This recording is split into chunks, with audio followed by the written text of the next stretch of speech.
Hello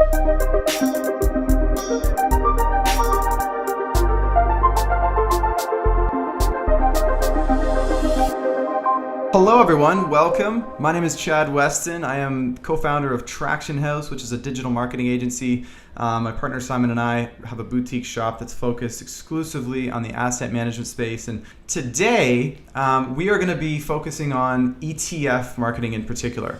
The ETF distribution landscape is undergoing somewhat of a paradigm shift. Fee compression and increasingly arduous advertising regulatory landscapes are making things expensive and traditional methods of distribution less and less attractive. Add to the fact that the ETF marketplace is more competitive than it's ever been. In 2003, there were 123 ETFs issued in the United States competing for investor mindshare. Today, that number is over 2,000. The rapid growth of ETF products over this time span has far outpaced the growth of the US investing population. So the net effect is an investor mindshare that's under increasing pressure for attention from ETF products. So becoming known, liked, and trusted is no small task in today's insanely competitive attention economy. Thankfully, marketing leaders like Alexandra Levies and her team at Arrow Financial Communications are dedicating their professional lives to helping ETF issuers compete in this harsh environment. Alexandra is the CEO and founder of Arrow Communications. She's responsible for new business development, client services, and agency growth.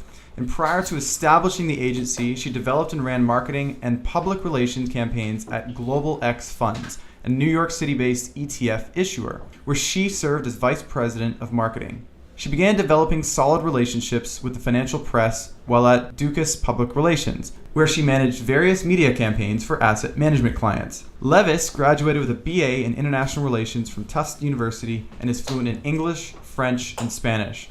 She has spoken at Financial Times and ETF Trends panels on the role of philanthropy in financial services marketing, as well as on ETF marketing trends. She's an avid traveler, and she's visited over 40 countries. Alexandra, welcome to the show. Hi, Chad. Thanks so much for having me. So I think before we get started, I know I just provided our audience with a little bit of a background on your expertise and kind of the pedigree that you come from in the space, but maybe just talk a little bit about some of the motivations moving away from working at an ETF issuer to actually starting up your own marketing communications business. Yeah, so I've always been in the financial communication space, as you kindly mentioned in my bio. I started out doing PR for asset management companies, which encompass mutual funds, ETFs, hedge funds, private equity firms.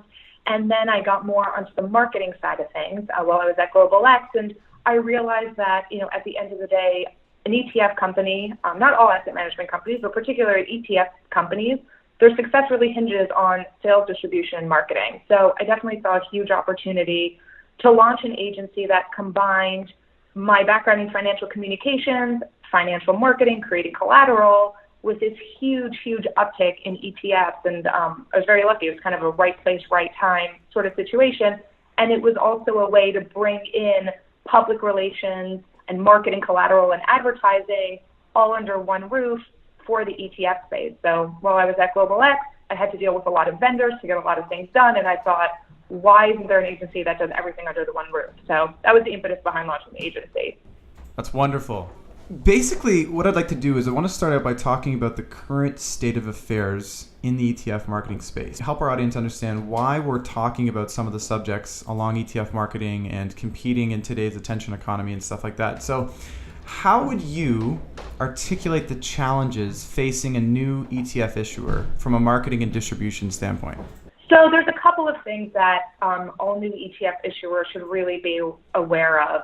There are several challenges that they will have to overcome. The first one being it's an extremely crowded marketplace. So, you have over 2,000 ETFs in the U.S. that are competing for investor mind shares, not to mention all the ETFs that have been cross-listed internationally. And to really think about the amount of time and money that you're going to have to put into a very robust sales and marketing plan. It's a crowded marketplace, so you're going to be competing against boutique issuers that might be the same size as you, but you're also competing against these financial behemoths with massive advertising spend and massive brand name recognition. So you really have to think about how to position yourself if you want to be, if you don't want to be a small fish in a big pond, so you have to really think about how you're going to position yourself in a crowded marketplace. So I would say that's definitely the first challenge that every new ETF issuer should be aware of. The second one is going back to, competing against the larger guys is, there's like 5 large issuers out there that make up about 90% of all inflows. And again, it's thinking about if you're a boutique ETF issuer and you're coming to market, what are the competitive advantages that you're going to have vis-a-vis some of these larger incumbent players? And then the last thing is the fee war or fee compression. So it's making it much more difficult for the smaller boutique issuers to compete when you have guys like Vanguard or Goldman Sachs that are coming out with products that, they're practically free. So Vanguard has some products out there that are 4, 5, 6 basis points. Goldman Sachs has come out with products that are about 9 basis points. And most boutique issuers just don't have the means to compete on that level. So they're coming out with products between, let's say, lately we've seen products between 30 and 50 basis points, which historically weren't considered that expensive. But if you're a small boutique issuer, you obviously don't have the economies of scale to offer your products at a much lower rate. So that's just something that we want to make sure, every time we talk to ETF issuers, we just want to make sure that they understand the challenges that they're facing. And it's not to say that they have to, offer their products at 5 basis points, but just have some contextual understanding of, from a brand recognition, who they're competing against, and from a price standpoint, who they're going to be competing against. So I think those are the 3 main things that new issuers should be thinking about as they enter the space and, think about how they're going to overcome some of these challenges. Yeah, that's fantastic. I appreciate that. And so basically what it sounds like is there's very limited budget that could go into competing with some of these big guys at scale. And so I think the term maximizing exposure dollars is something that Simon and I use frequently when speaking with prospects. And it's just a way to really articulate making every dollar that you put into exposure going as far and wide and making that as an effective spend as possible. And a lot of that comes down to how you build what we call brand equity. So Simon and I obviously talk about brand equity by becoming known, liked, and trusted at scale online. If you can achieve that status, if you can become known, so you're an ETF product that people know about, people like you, and they trust the makeup of the product, or they trust the management, or all the different investment criteria that goes into making a buy decision. A lot of that, I think, I would say boils down to brand equity. But you, Alexandra, have a little bit of a different way of describing brand equity, but why don't you describe what it is and then maybe talk about why it's so important to build brand equity online today? Yeah, sure. So brand equity really comes down to, the importance of being known, liked, and trusted. And in Marketing 101, the KLT acronym, so it's, how people, are people aware that you even exist? And we say that to new issuers all the time, which is, it's not enough just to come out with this amazing product, but if people don't know that you exist, there's absolutely no way they're going to go looking for you. So the first thing I'd like to address there is the K in known of brand awareness. And what we recommend to clients in this case is, if you have the ability to do any sort of brand awareness ad campaign, whether it's a specific product awareness or whether it's brand awareness, depending on your budget, depending on kind of what your goals are, that's something that we want to make sure that clients understand that, again, people can't invest in your product if it doesn't exist. So brand awareness can come in a variety of forms, but what we've really seen success with brand awareness would be through, let's say, a digital ad campaign or a TV campaign if the client's budget allows, as well as a PR campaign. Now, the second one, being liked, that's a really interesting one because people gravitate towards investment products for a variety of reasons. Maybe they find it maybe it's interesting, maybe they like the expected income, maybe they're particularly bullish on a specific sector. So in terms of, as an ETF issuer, how do you get investors to quote unquote like you? You want to make sure that your value proposition, your investment philosophy, it's clear, it's approachable, it's understandable.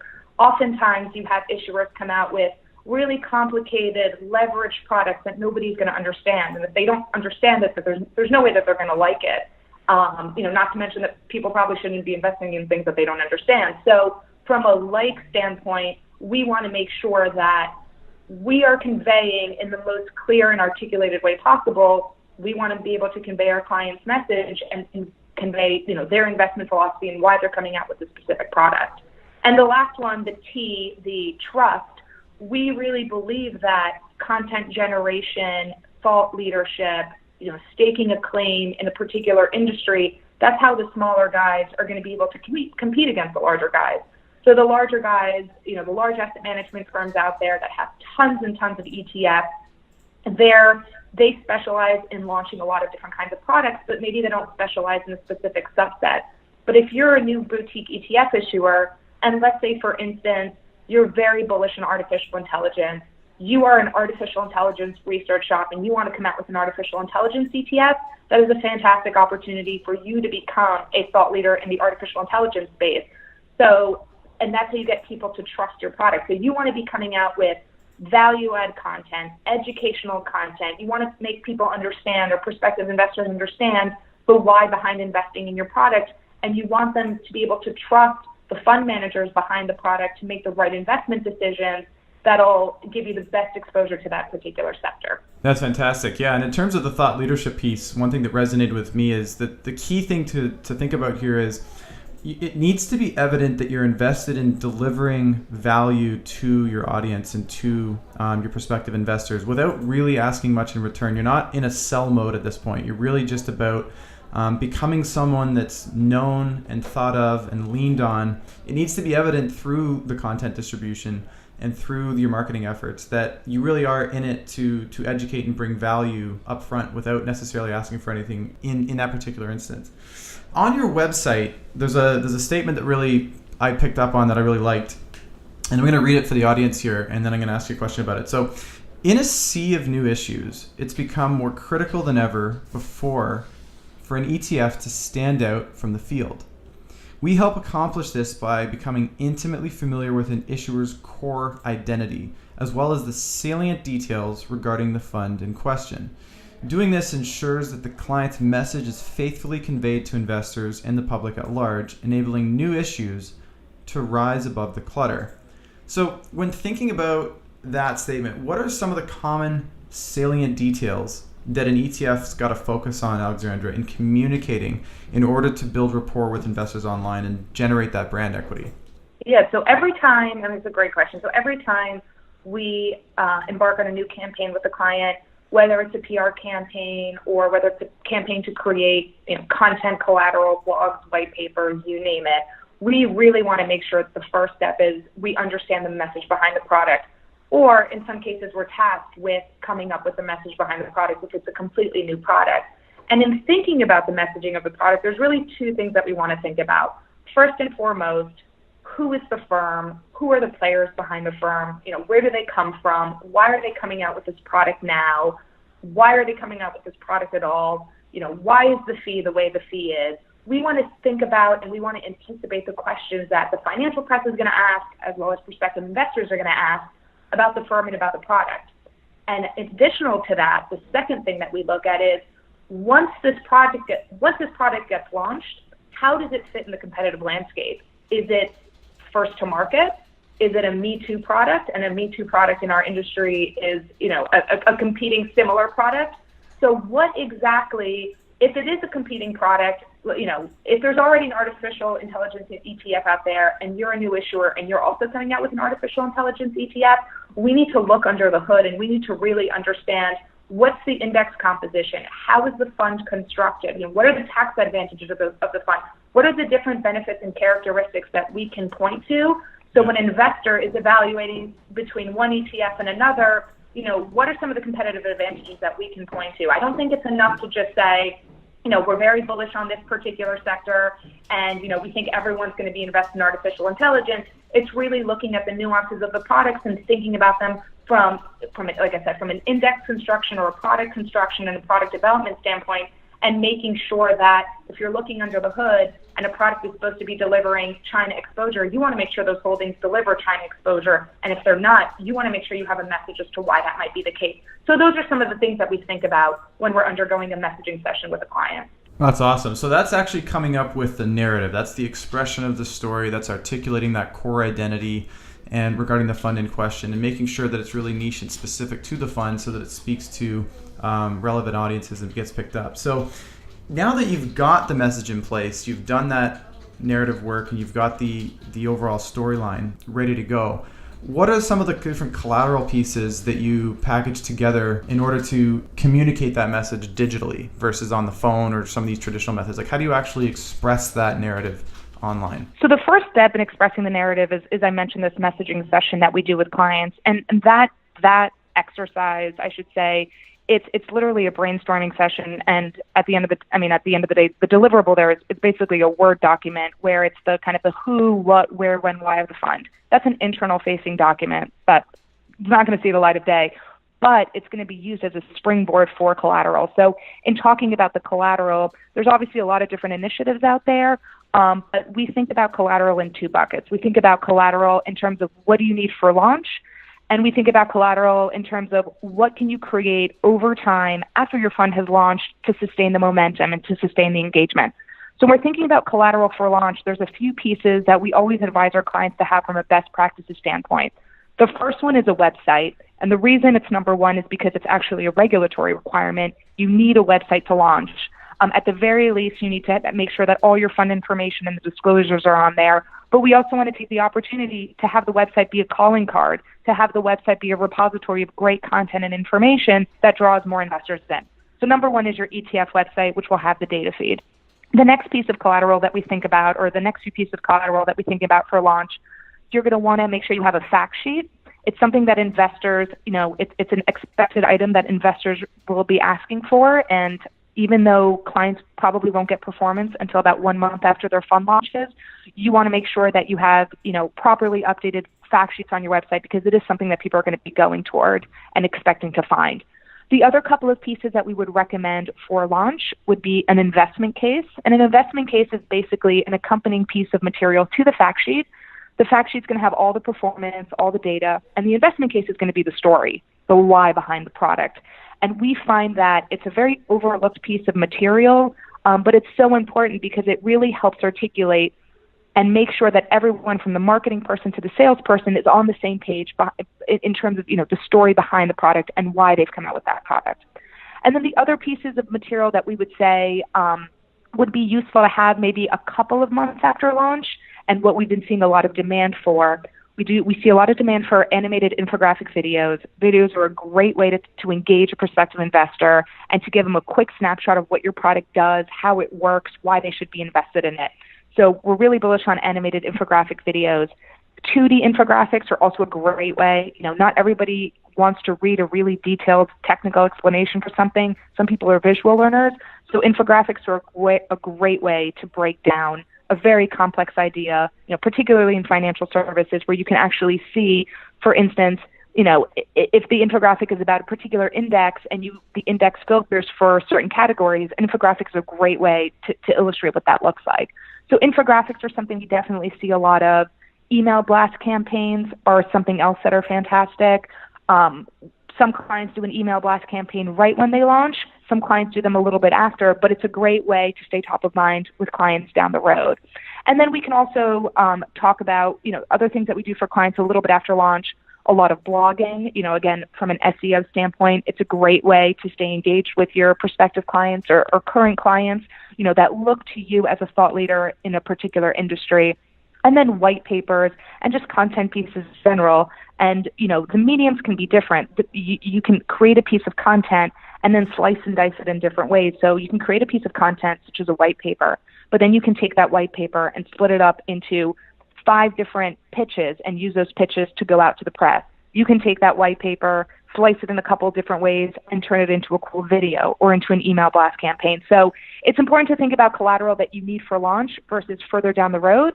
And it's equally important to think about collateral that's multi-purpose and that can be optimized for different things, because everybody consumes information in a different way. So you want to make sure that you're hitting the visual learners, the people who like to be engaged and entertained, and the people who do want that more academic, more traditional white paper. That's actually a really good point, your last one there. I mean, it's easy today to think about how our attention spans are less and less, and we're more intolerant to really investing in consumption and stuff like that. But there still are a lot of people that do want to do their due diligence and they want to read up on more in-depth white papers and stuff like that. So I think, like you touched on, having a a broad array of content that touches at different levels of depth, whether it's a 2-minute explainer video or an hour-long webinar or a research report that literally takes 2 to 3 hours to get through to fully understand. I think having that full inventory of content is huge, and we're seeing that in our end as well. Yeah. So if we think about, once you've got that content, one of the biggest complaints or one of the biggest themes that we see in producing all this stuff is compliance. How would you recommend ETF issuers, when they're investing in marketing materials, think about compliance, or do they just pay for somebody else to check off those boxes, or how do you guys think about that stuff? Yeah, so we really think about compliance as a step, as a necessary step in our process, and I think that's one of the differentiators we have, compared to other kind of marketing agencies that don't specialize in financial services, is that we understand kind of the necessary evil that compliance is. It's meant to protect the client. It's meant to, ensure that the client isn't putting something out there that they're not supposed to be, or that they're breaking any sort of regulatory rules. So the easiest way, I think, for issuers to deal with compliance and to think about compliance in their process is in the same way that an issuer would have to review, an email blast or web copy or an ad campaign or anything like that. The next step has to be that compliance needs to take a look at it. And the earlier we can get compliance to take a look at something, the easier of a time we're going to have. Here's a perfect example. If you're going to engage with an agency to create a video, you're an ETF issuer and you want to create a 2-minute explainer video, you want to make sure that every phase of that project is compliance reviewed and approved.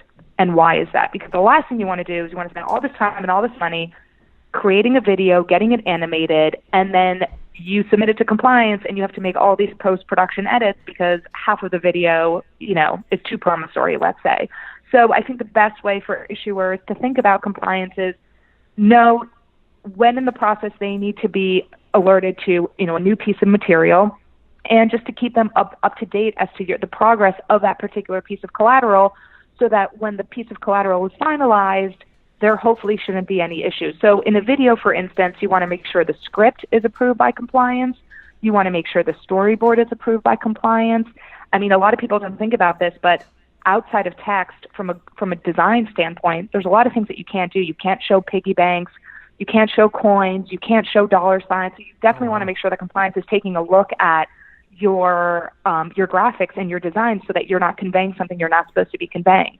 And then finally, we want compliance to take a look at the final piece of the video before we share it with the world, just to make sure that there are absolutely no issues and that we've gone through, we've crossed our T's, we've dotted our I's, and it's something that we can put out to the public. And another thing to keep in mind is if you're an ETF issuer and you're working on, a television commercial or a really expensive website or anything that requires a big upfront cost or a lot of capital, you probably want to have a conversation with your compliance team about pre-filing something with FINRA, because your compliance team will file things with FINRA sometimes after it's already out there. So for instance, you'll do a fact sheet, you'll post it to your website, and then compliance will post-file it with FINRA. And 3 months later, you might get a FINRA notice, and you have to change that fact sheet, even if it's outdated. That's one thing. To change a fact sheet, it's very quick. But if you spend all this time and money on a website, or you spend all this time and money on a TV commercial, the last thing you want to do is change it. So it's super important that every step of the way compliance is involved. And if you have to pre-file something with FINRA and get their blessing on it, you want to do that sooner rather than later. Yeah, no kidding. So it sounds like compliance needs to be in the loop almost from the get-go. So you're not wasting time and budgetary dollars on creating or making creative that's just going to get shot down. Exactly. No, absolutely. And, the best thing that you can do for your firm is have a great relationship with your compliance officer, be very open and transparent about when you need things by, because oftentimes things get held up in compliance. So I think open lines of communication with your compliance officer are good. When I was at Global X, I used to speak to the compliance officer on a daily basis. We had a great rapport. He understood the cadence of our workflow, and he was able to review things quickly. So I really urge people, whoever is dealing with compliance, have a good relationship with them, find out the most expedient way to get things done, and make sure they're part of your process from the beginning. Well, we've made a lot of progress so far. So we've talked about the lay of the land in terms of the ETF landscape and the way and the challenges that new issuers face in terms of building up brand equity. We've talked about the importance of brand equity, what it is in terms of building and getting to a known, liked, and trusted status. We've talked about developing the narrative that's core to your identity as a product issuer. We've talked about the different collateral or pieces of content that can go out digitally to express that narrative at different depths depending on the learner's preferences.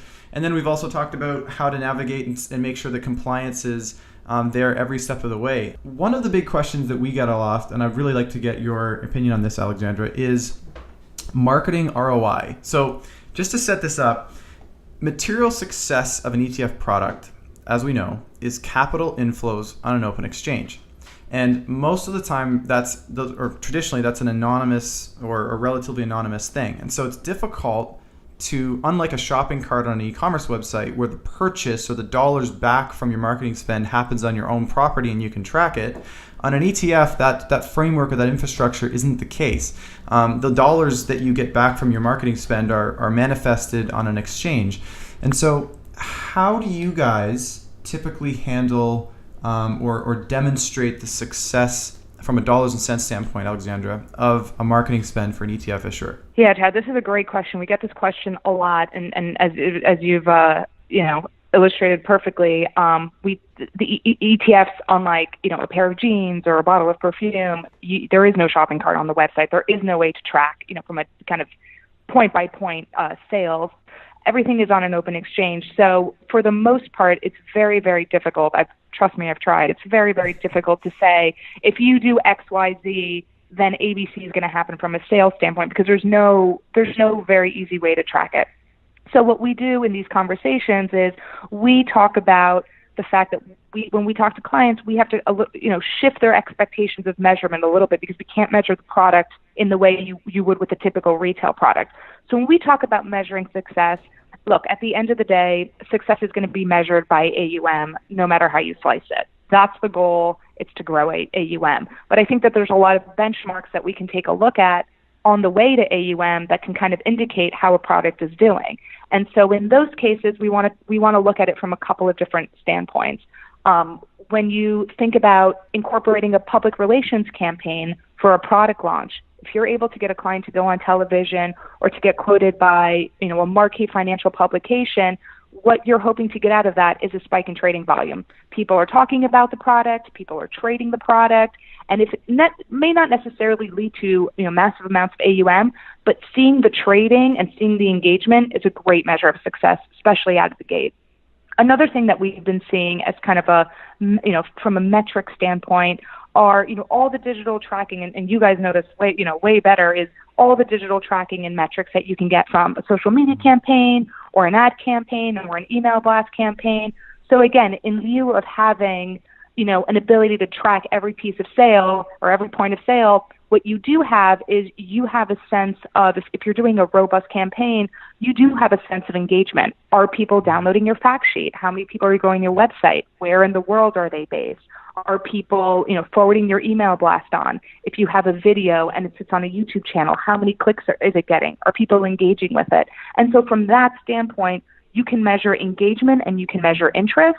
And down the road and sustained and over time, that's what's going to lead to the AUM. Absolutely. No, that makes perfect sense. And I know that Simon and I, the way we tackle this is we call it a brand footprint, and it's basically quantifying your brand footprint. The beauty about going out and creating awareness via digital channels is everything's trackable. If somebody sees an explainer video from an ETF product issuer in a LinkedIn feed, or if they see something on their Instagram, or they see an ad beside the Wall Street Journal, even if they don't click on it, those things can be tracked. It's called a view through. And if they do click on it and go to your website and spend time, you're able to amplify your brand footprint in front of that one person by remarketing and really becoming an omni-channel presence in front of them. So digital is a fantastic way in terms of expressing your narrative. It's a fantastic option because it's so trackable. A lot of times if you were to purchase print or if you go to some more traditional methods, it's really tough to track direct impressions, when they happened, who they happened to, etc. And so, I know that Simon and I in-house, Alexandra, are really focused on defining your brand footprint omni-channel so that when you are investing in your exposure dollars, we're really able to give you back something. We're able to say, here's a number in the overall penetration of the psyche or mind share of the investors that you're going after. So that's really awesome. So, okay, next question is, on your website, you guys state the importance of clearly defining what wild success looks like when it comes to marketing. And you drop a couple of ideas here. So do you want to connect with a certain demographic or type of customer? Going up after institutional investors or investment advisors or the retail customer? Do you want to drive engagement through mobile? Do you want to increase brand awareness and obviously boost AUM? I think everyone would be agreed with the final one there. So in your experience, what do you guys find is the best marketing goalposts for a new ETF issuer to set their sights on, and why?